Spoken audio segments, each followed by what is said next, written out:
Hi, everyone, and welcome to today's webinar. My name is Nora Kalb. I'm Director of Operations for Innovate Niagara, and I'm thrilled to be your moderator for this informative session. Today, we'll dive into a topic that has the potential to transform your business to a successful business in Canada through the Startup Visa program. This program is a gateway for innovative entrepreneurs to bring their proven technologies and companies to life here in Canada, one of the most welcoming countries for startups. Our goal is to give you a guide on the essential aspects of the Startup Visa program, from preparing your pitch to acing your interview and meeting program requirements. And we also want to give you some more information about Innovate Niagara. So to help us unpack this, we're joined by two incredible experts. First, we have Jeff Chesebrough from Innovate Niagara, Priority Status Business Incubator as part of the Startup Visa program. Welcome, Jeff. Morning, folks. We also have Treasa Pappachan from Adapt Immigration. Treasa has extensive experience in the immigration industry, guiding not only startups, but also individuals and families through the immigration process. Welcome, Treasa. Thanks, Nora. I'd like to add a little bit more to that about yourselves. I am Jeff Chesebrough. I'm the CEO of Innovate Niagara. I've been the CEO since we were founded in 2008. We work with early stage companies to help them start and grow, scale, and we have a network of other organizations like ourselves across the province of Ontario, and are also a founding member of the Canada Tech Alliance, which has been around since 2009, which has 25 organizations that support startups all across Canada. Thank you. Treasa? I'm Treasa Pappachan. I'm a regulated Canadian immigration consultant. I'm also the founder and director of Adapt Immigration. We specialize in helping individuals, families, and entrepreneurs successfully immigrate to Canada. Specifically for the SUV, we focus on ensuring that they meet the eligibility criteria, guide them through the process of securing the letter of support from business incubators such as Innovate Niagara, and provide strategic immigration support, and also help them transition into the Canadian business landscape. Excellent.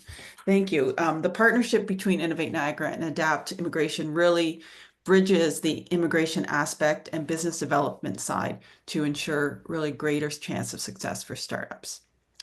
So this is how it's going to work. I'll be asking Treasa and Jeff some questions designed to address some of the common concerns around Startup Visa founders interested in the program, and we'll cover tips and give you just some background to help you on your journey. So let's begin.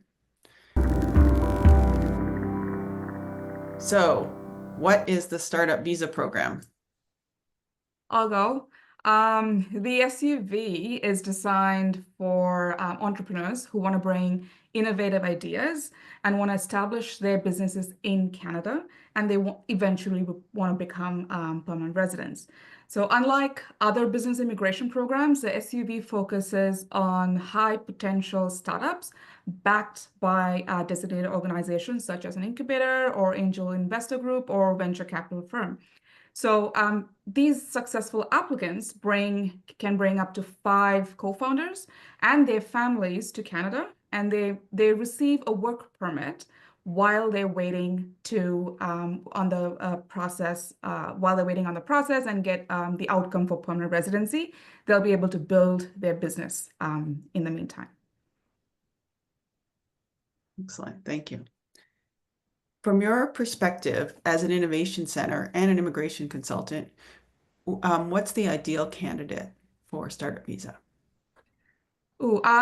My ideal candidate will have sufficient language skills. So they meet the minimum CLB 5 in English or French.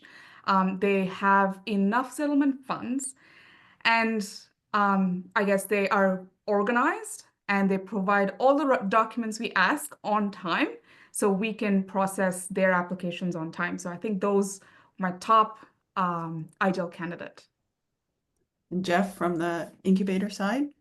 We like to look at a business that has some traction, that has sales, has a great team, isn't just an idea that they want to look at, but actually has, done their market research, understands their market, hopefully has some sales or has a market that they're going to sell to that is aware of it, and also has the amount of funds, not only just to come to Canada and to live, but also to invest in their business, as we do not raise money on behalf of companies.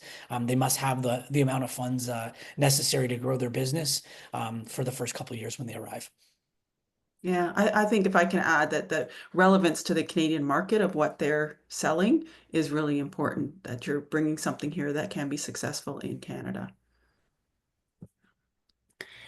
So how can interested applicants submit an application? Can you explain the different stages? Maybe Treasa, you could start. Yeah, sure. So, for when a new entrepreneur or founder wants to apply, they go to our website, either adaptimmigration.com or Innovate Niagara. It all comes to one place. So, submit an application, put in as much as information there as possible, upload documents, the required documents, and the list will be there in the application form. Upload the documents. And we will contact you. During there are several stages after you submit the application. The first one is the initial assessment. During the process of the application assessment, we look at the founder's information. We'll look at English results if you have completed them or if you are going to complete them. And we also look at the business plan. If you have the business plan, the pitch deck, and financial forecast document, these are great documents to have when you submit the application. After you go through the interview process with Innovate Niagara, which can be up to 3 to 4 interviews maybe, until they approve you into the program, you then get the letter of support from Innovate Niagara, and we start the immigration process after that. So the second stage is the letter of support, and the third stage is the process of the actual immigration application. This process takes 3 to 4 months minimum to start applying, start working with all the co-founders, and we start working with the co-founders individually. So once you are onboarded onto Adapt Immigration, we start working with the families, the family details of the co-founders separately, which means that there's a lot of coordination that's required within the co-founders. And we then submit the application once we are completely sure we've done 3 different checks of the application. We then submit the application for immigration. Soon after that, we will then apply for a work permit if required, and for essential founders only, so that you can come immediately into Canada and start working on your business and with Innovate Niagara, and start developing your business. So even after we submit the application and once you're here, it's not completed, we want you to show reports or have the progress. We want to let immigration IRCC know about your progress. So the business development in Canada as well is also an important part. But after that, we await your results for your PR application. Thank you. And Jeff, do you want to add some of the process from the Innovate Niagara side? Yeah, from our side, once the initial interviews and the initial fit is deemed through our partners at Adapt, we set up an initial Zoom interview where we go through and look at, first of all, we review your documents internally. So there's a business plan, a pitch, financials. We will not do an interview if we do not have a pitch deck. That is the essential start to our process. So we get on a half-hour Zoom call, and our initial Zoom is to run through your pitch deck, introduce your founders, meet your team, and just see if there's a fit. From there, our team internally assesses all candidates, and they would move. If the successful organization moves forward, we would have at least a second interview, third interview, etc. Do our due diligence. Usually ask for more documents, clarification, etc. It is a process of back and forth.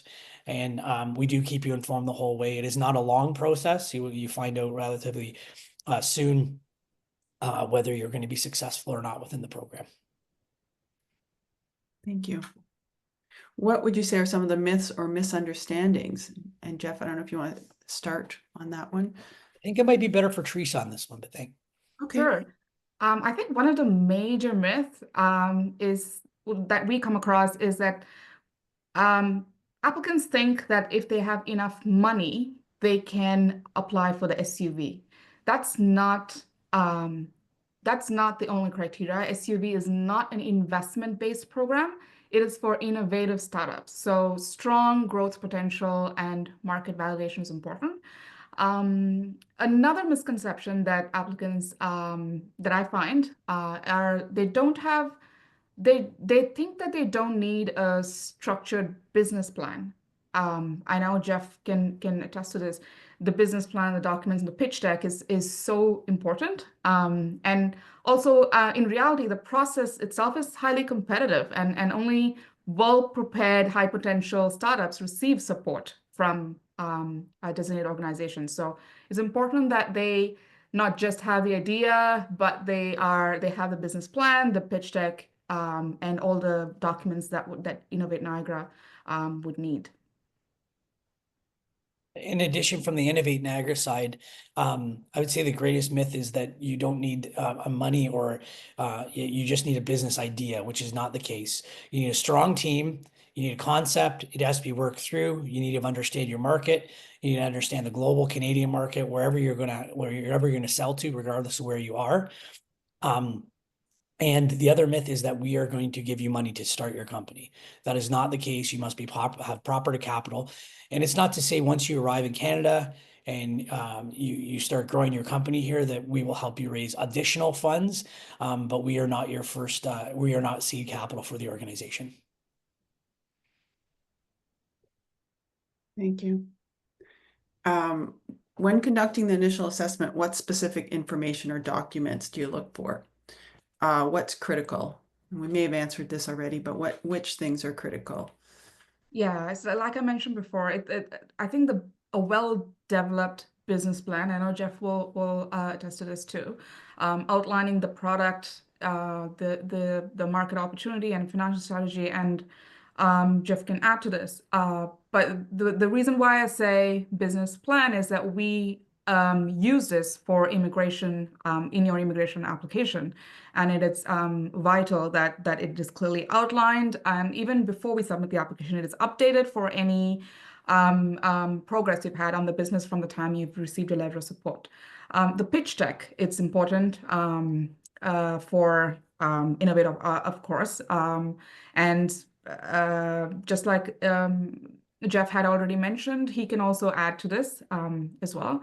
But what I would also look at specifically immigration-wise is the proof of experience and the CVs of founders. So they show that they've got the experience to execute the business plan. And this is important to explain in your immigration file that you have the experience that you say that you want for the business, and this is how the business is going to help thrive and develop in Canada. One of the most important documents are financial proof. So when we submit the application when we submit the application for PR, we are showing that you have the financial proof, and it has to be demonstrated not just at the time of application, but throughout your process of your PR. So the IRCC can ask you anytime, and after 1.5 years, that if you said you have this much of money in your bank account, do you still have it? So it's important that this is available at any time during the process of the PR. Anything to add to that, Jeff? I would just say for the one thing, we require obviously the business plan for the immigration purposes. We really focus on the pitch deck, a well-written pitch deck. Understand, do your research on what a pitch deck should be, and that in the financials. And the one thing I'll say in the financials that a lot of folks forget is we need to see cash flow. Let's understand how much money you have, how long it's going to last, what your burn rate is, because we want to make sure you don't run out of money. So having your projections is great, and as far as what you're going to do, but understanding, do you have enough money and show us your cash flow? Yeah, it's good points. Great, thank you. Treasa, you mentioned about language requirements. What level of language proficiency is required for the Start Visa program? And do you have resources you can recommend? Yeah, so applicants must demonstrate a minimum of CLB 5 in English or French. And so this is equivalent to the IELTS reading 4, writing 5, speaking 5, listening 5. So they have to specifically get these in these bands to be able to get the CLB 5. This is comparatively fairly easy to get. I think if you have a conversational English proficiency, I think most people will be able to get this. And if you're not able to get this, this is we cannot go ahead with the immigration. For help, I think there's heaps of tutorials online that I think mock tests play a really important role in practicing, in preparing. Just familiarizing yourself with the exam format. That's one of the big hurdles I think you can cross just by doing the mock tests. There's specific coaching available. There's government-funded ESL programs here as well in Canada. There's apps like Duolingo. There are heaps of heaps of YouTube videos, shorts that are available for you to practice. Also, I think one good tip for non-English speaking applicants is to start speaking in English at home and, watch English movies or speak to your friends in English if it's not your primary language. That's how you get to, prepare and practice. Yeah, and that is a vital requirement in terms of the application. Yeah. Jeff, do you have anything to add about the pitch decks and business plans in terms of what it is we look for? I think it's just back to the traction, understanding a good deck, making sure your team's in there. There's tons of resources, just like there is for English, tons of resources on how to present a good pitch deck. It's not we're not looking for you to reinvent the wheel. There's standard templates and policies. And if there are questions or holes, it's a process. We go back and forth. If we do have questions, and part of the first process in the first meeting is making sure we answer your questions as well about our program and about the region of Niagara, etc. Great. And I think if I can add on that, when there is a business being pitched, it's, we're looking for something that is innovative and has the opportunity to grow as well once they're here, and kind of a well thought out business. Do you have any other tips for a successful interview? From our perspective, be on time, make sure your founders are there, be aware of the time. You have half an hour. And if you run out of time, or if you run out of time because you poorly planned, that's not a good interview. We always ask to leave questions for us at the end, and hopefully ensure you have the time for questions as well. If they go over, that's reasonable. But if you haven't timed your pitch deck, practice your pitch deck. We find sometimes for the first 10 minutes, people are trying to get on Zoom and introduce themselves when that can all be done in the pitch deck. So we're not there to police your time. You have 30 minutes, and if you use it poorly, unfortunately, that weighs on the company. That's not our responsibility. So be prepared. Yeah, just to add to that, also check your connections. So sometimes I feel that that just coming in and trying to get all the founders to connect, and the connection doesn't work in your region. Just check the connections, check the link, see if your Zoom is working. I think these are things that eat in your time as well. So yeah, these are simple things as well, but it makes a big impression. Mm-hmm. And should someone not meet the requirements or maybe not pass the interview, can they apply again?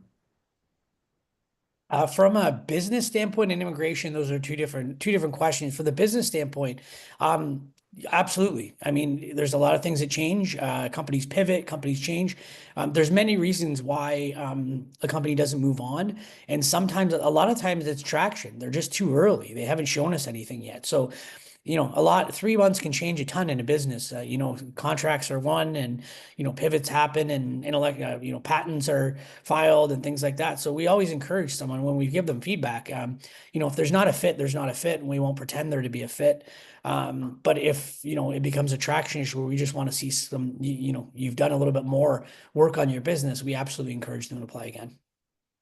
Yeah, in terms of immigration, it depends on what the rejection reason is. If they have been rejected based on something like something that can be worked on, then yes, we can reapply. Even if there is very less chance of not to reapply, we can reapply with a good strong with a good argument, as long as you're ready to prepare or present that argument on time. So if sometimes rejections happen because of medical inadmissibility or a criminal background, those kind of things are something that it is out of our control. But otherwise, mostly we'll be able to reapply depending with a strong response. Great, thank you. So if the applicant goes through the interviews, gets accepted into the program, gets a letter of support, what happens next? Maybe Treasa, you can start with this one. Yeah, sure. So once they receive the letter of support, the immigration process starts, and we start working first we give you a long checklist you start working with you and your founders, and your founders can start collecting those documents, and there'll be a little bit of a back and forth to confirm if that's what we need, and we start preparing our application, and we submit the application for PR. As soon as we submit the application for PR, we immediately start off with the work permit application as well. By this time, we would have most of the documents for the work permit as well, but we have to make sure that we look at it a fresh perspective, because the work permit is not just for the applicant, but it could be also for their spouse, and we might also be doing a study permit for their kids. So it's also another time that we need to allocate, but it will be an ongoing flow. So we as long as we're working together to make sure that all the documents are given on time, we will be able to submit the work permit fairly close to the submission of the PR, and then we just wait for the process. And Jeff, from the business side? We provide guidance before and after. So if you're in the program as you're going through the immigration side with our partner Adapt, before you arrive in Canada, we've got training programs, mentorships, programs such as understanding the ins and outs of a regulatory and business environment here. What's going to help you succeed and thrive in the Niagara region. We have business plan coaching, so we'll have mentors to help. Maybe there's some points that only we know because we're here in the Canadian market we can help you with. Coaching, IP support. It really depends on what your organization needs. And we also have assistance in finding housing, banking, etc. So really concierge service, making sure your business is incorporated, even getting you home from the airport. Once you arrive here, we host an event to introduce you to other entrepreneurs in our ecosystem here. Introduce you to the post-secondary institutions, the university and college. You'll have a desk space for 12 months at Innovate Niagara. You're going to have more coaching for your business development and understanding. Market intelligence, helping you to make sure your market's bang on in Canada. Introduction to funders once you've established and got some traction here. And once again, I think the biggest thing is helping your family settle as well, making sure that it's not just about the business, but helping your partner, wife, kids, etc., make sure that they're settled here as well. Thank you. And Treasa, how long would you say the process is for after the letter of support before the founders can move to Canada? Once we receive the letter of support and we submit the application, PR application typically takes I would say 2 to 3 years. I wanted to say 1 year, but I don't think that's the process timeline we're looking at. But so minimum 2 to 3 years is a good time to keep and bear in mind. If it comes faster, well then that's a good thing. And it's very hard to predict timelines, processing timelines, especially right now with immigration. For work permits, it typically takes 3 months, and I would say it goes up to 6 months. But we have seen work permits come in much faster than that, in 2 months. So as long as we put this a strong application, we have covered all our bases, and we have given many documents, more than what they ask for. We would minimize any additional documentation, because that's when the processing times take longer, and we try to keep into the processing time that's published in the IRCC website. And I also like to point out again that as a part of the Canada's Tech Network, that Innovate Niagara does have priority in the queue in terms of the companies that come through on the startup visa.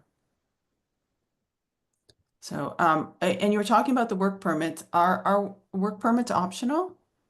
Well, yes, it's a very tricky question, because it's yes and a no. Because yes, the work permit are optional. However, it is highly recommended that the entrepreneurs come into Canada to establish their business before they get the PR, because we will not be able to show process otherwise. For example, if there is only one founder in a business, and they wish not to take the work permit, and they stay back in the home country, they don't actually work on their business in Canada, and we can't show that process.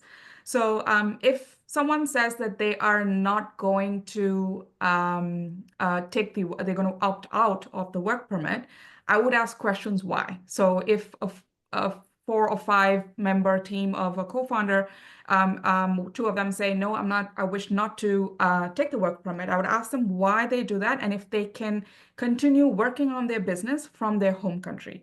And if they have good reasons for it, that would make a good application.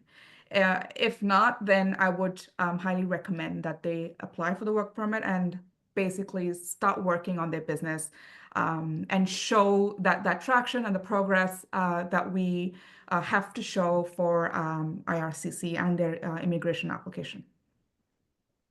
Right. And Jeff, in terms of Niagara region, is it required to be in the Niagara region? Yes, we run this program to attract companies to the Niagara region. It's a great area in Canada. It's in wine country, surrounded by 2 Great Lakes. We love our region, and we run this program specifically at Innovate Niagara to attract companies here. So if you're interested in moving somewhere else in the country, that's great too. And there's other partners and other incubators across the country that would be able to help you. Right, thank you.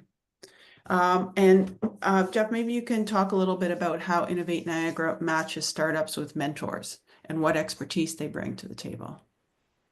We have a roster of mentors, and each business is very different and as what they need, and different times of their business need different mentors. So we're really aware of the needs of the organization. We work with them to understand. We have a lot of bench strength in-house, but we also have, as I mentioned before, a network across the province and across Canada. So if we don't have that resource, we find it for them. That's our role, is really, matching specific needs, and that's a niche that we've done for years. We've run the startup visa program in Innovate Niagara for over 10 years. So we're not new to this, and we also have existing clients in Canada that we do the same services for. So this is what we do every day. Awesome. Well, on that vein, can you share a success story? I'm going to go back to one that we've had for over 10 years now, a company called Destiny Copper.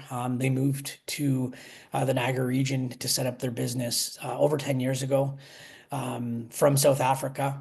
And we help them get in an incubator of one of our partner incubators, and their business has just grown and grown and grown. And one of the neatest things was that I ran into the family last summer, and they all had just become Canadian citizens as well. So they're fully ingrained. They're a Canadian tech overnight 10-year overnight success story in Canada. But because of this program, they've worked with us for 10 years now. So there's others as well. We're betting on startups, so there's not always that success story that's there. But we're going to do our best working alongside you to make sure you are successful. Excellent. Treasa, are there anything else you want to add about frequent mistakes that applicants make and how they can avoid them? Sure. I think the most common mistakes people do is inconsistencies in information.